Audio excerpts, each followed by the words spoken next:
Good morning, everyone. Welcome to Washington. I'm Robert Tenero, and I'm chair of the D.C. Board. On behalf of the D.C. Department of Consumer and Regulatory Affairs, Manager Cliff Cooks, where is Cliff?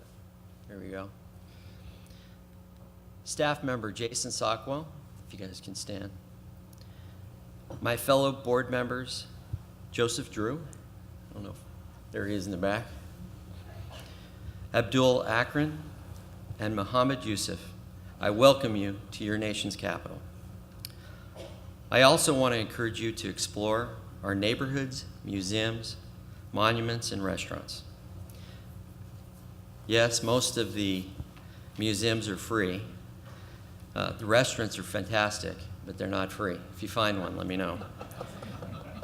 I also want to thank NASBA for selecting our city for the conference and all the support and assistance that you've provided us through the year.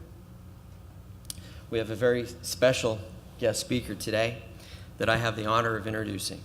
So without further ado, it's my pleasure to welcome the Mayor of Washington, D.C., the Honorable Vincent C. Gray.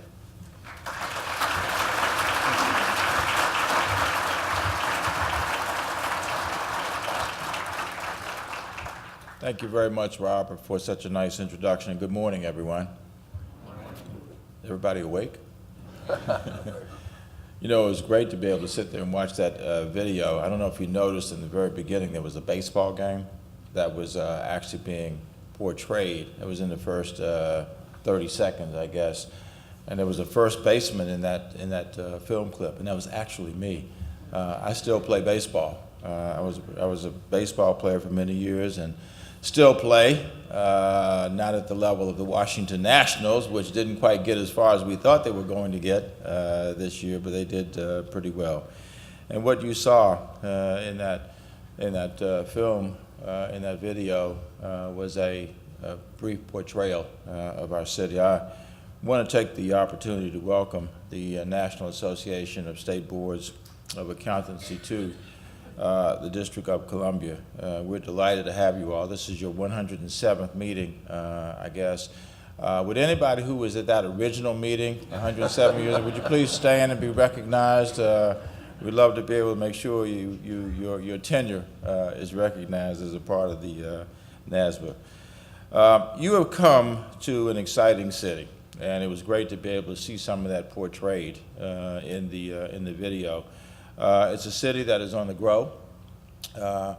We I guess now, decade or more ago, the city was really at the point where it was dipping below 500,000 people, and we have grown tremendously. We are growing at the rate of 1,000 to 1,200 people a month, and we now have a population, ladies and gentlemen, of just about 660,000 people here in the District of Columbia, and that's the largest population that we've had since the 1970s.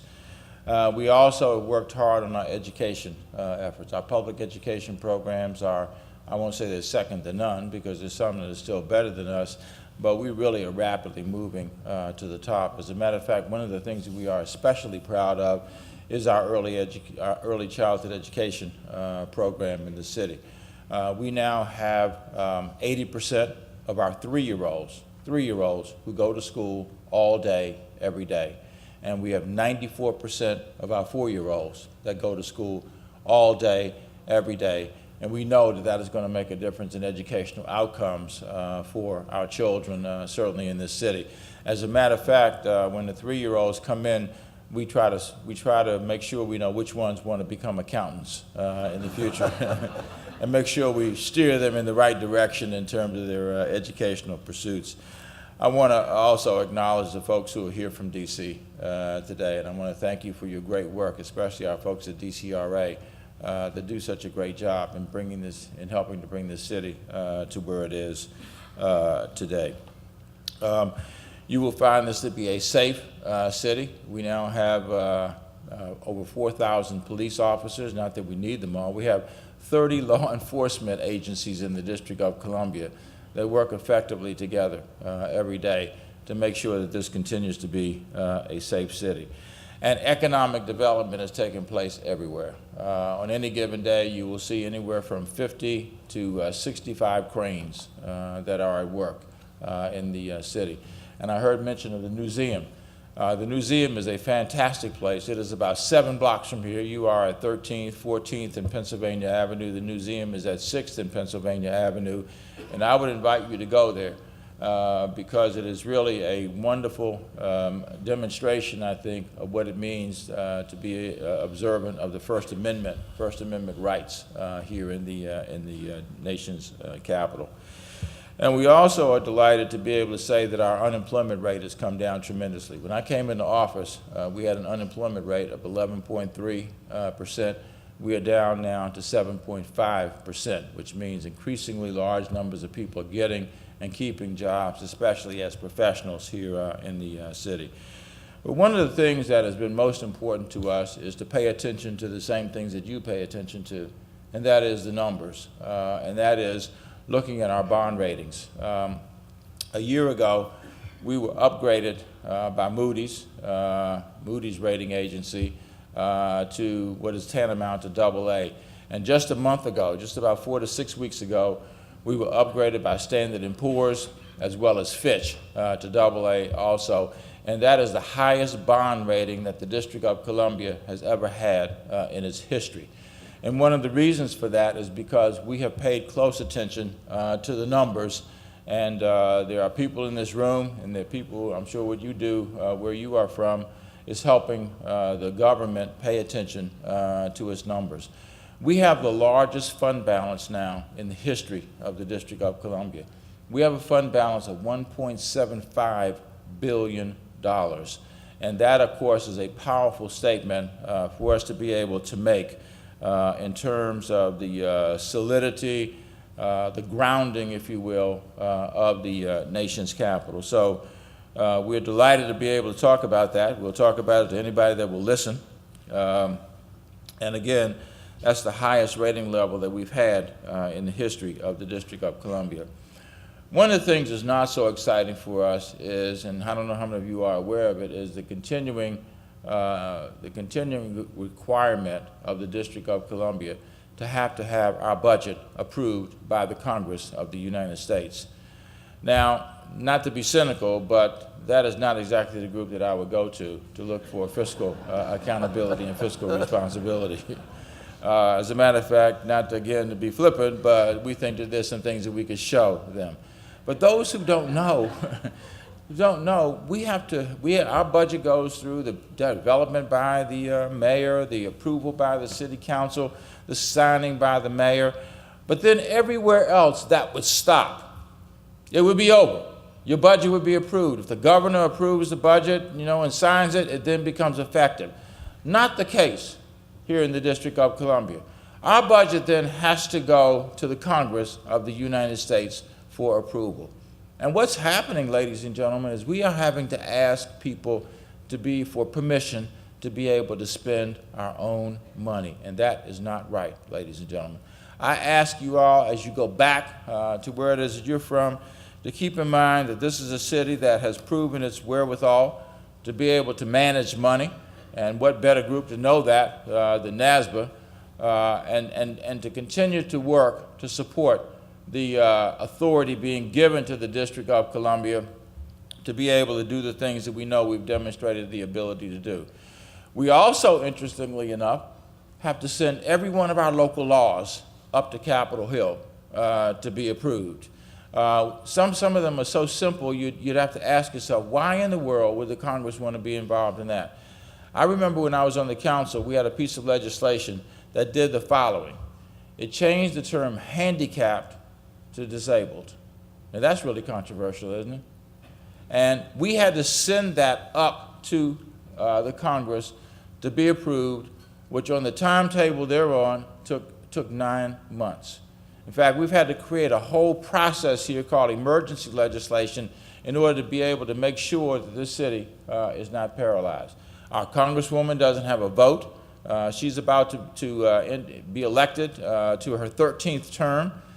Certainly has as much or more experience as anybody on Capitol Hill. I simply say that to say, ladies and gentlemen, that we deserve the support of the rest of the United States of America to be able to do the things that you are able to do wherever it is that you may live in the other 50 states. I want to invite you also to do one other thing while you're here, and that is our ability to be able to keep our numbers, in the condition that they're in now, depends on our economy. And you heard the mention of the restaurants, you heard the mention of the city, you heard mention of Mount Vernon, which is not in the District of Columbia. I want to invite you to stay in the District of Columbia while you're here. And what I really want you to do is, while you're here, is to spend every nickel that you have in your pocket. Do not let the opportunity go by to go home with anything left. We take cash, we take credit cards, we take checks. Man, we'll even take IOUs, because we know with this group, there's nothing to worry about in terms of us being able to get our money. So again, I want to welcome you all to the city. Over the time that you're here, over the next several days, please enjoy yourselves. I hope you have a very productive meeting, and I hope that you also take the time to get out in the city and see what a fantastic city our nation's capital is. The District of Columbia, Washington, D.C., whatever you want to call it, and maybe the day will come, ladies and gentlemen, when we will be accorded the opportunity to be the 51st state of the United States of America. So I want to thank you all very much. I think we're going to do some awards at this stage. So how are we going to do those, Robert? If you want to read it off, I can. All right. We can bring up the. First of all, these are folks who have served the Board of Accountancy here in the District of Columbia. Our first awardee is Michael Cobb. He gets the Leadership Award in recognition of his visionary guidance, outstanding leadership, and dedicated service to the citizens of the District of Columbia. As past chairperson of the Board of Accountancy, which we know involves a great deal of work, doesn't it, ladies and gentlemen? How about a big hand for Michael?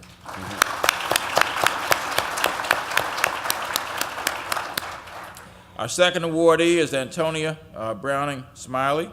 This is a special recognition award which is being presented to Antonia in acknowledgement and appreciation of long-standing commitment and outstanding achievements in the accountancy industry, and most notably her commitment to the people of the District of Columbia.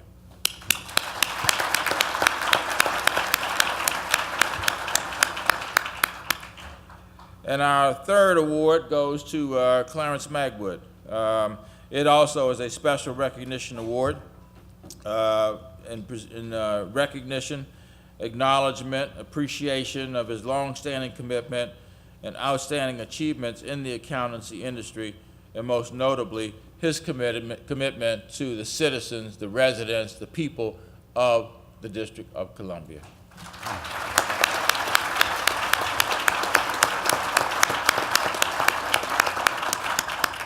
How about a big hand for all three of them for their service to the industry of accounting?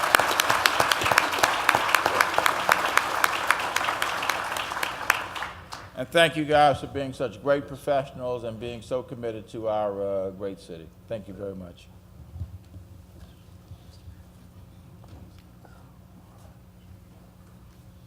Did you want to say a few words? Go ahead.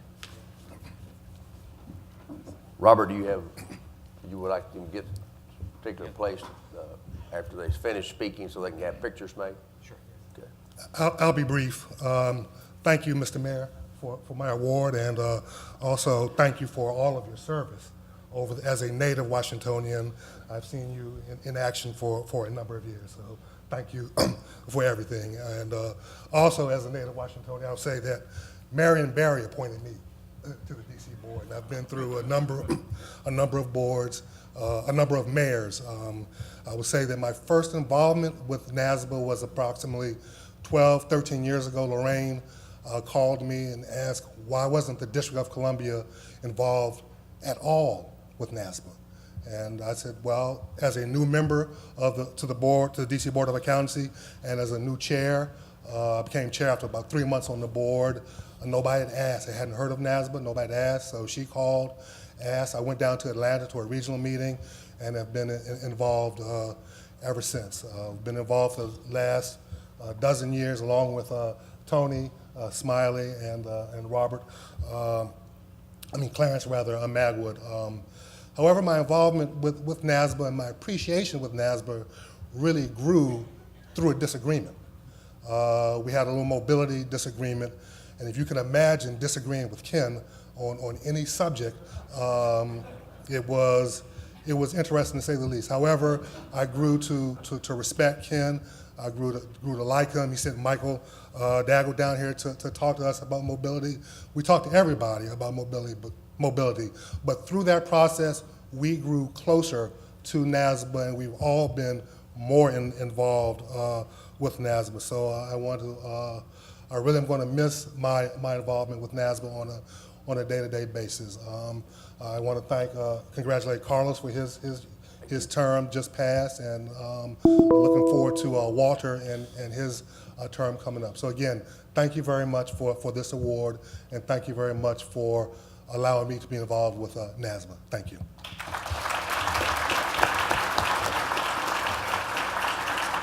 What's that?